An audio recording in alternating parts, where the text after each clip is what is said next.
Hi, I'm Samir Kanani. I'm a radiation oncologist. I grew up in Houston, Texas. When I first started college, I had no idea I wanted to be a doctor.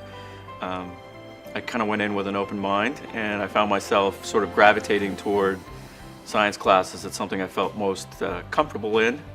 That sort of drove me to medical school, which made my mom happy. And then I ended up going to medical school at University of Texas. Every time I took a new sort of course, I wanted to kind of be that kind of doctor. I went through wanting to be a surgeon for a while. I went through wanting to be an OBGYN for a while.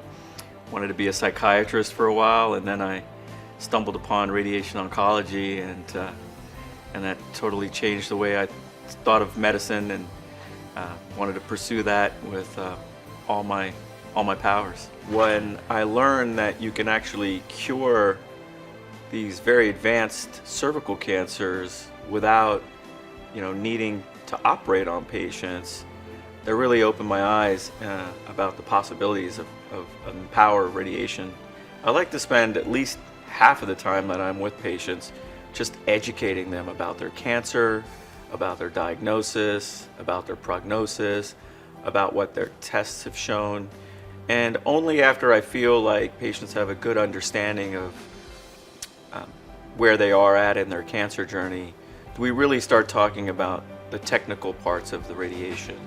It's not obviously a good thing to have cancer, but as long as you continue that sort of frame of reference that we're here to help, and we got to do everything we can to help them, whether that's to help them be cured of their cancer or whether or not that's to help them have less pain from their cancer, I feel like we make a big difference in patients' lives. One of the best things about my job is that we get to see these patients sometimes on a daily basis for weeks. So we get to know, what are some of the things that they like. We get to know some of the problems that they may be going through outside of their cancer journey.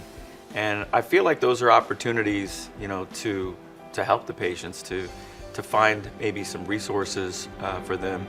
May not all be related to cancer, maybe other things in their life, maybe personal, maybe psychological issues or social issues that they're going through. And I feel like I'm fortunate to get to know people longitudinally, develop these relationships, getting to know sort of what barriers they might have to access care. And one of my favorite things to do is break down those barriers. I like to put them in a position where they can feel like they got, the best chance to put this cancer in the rearview mirror.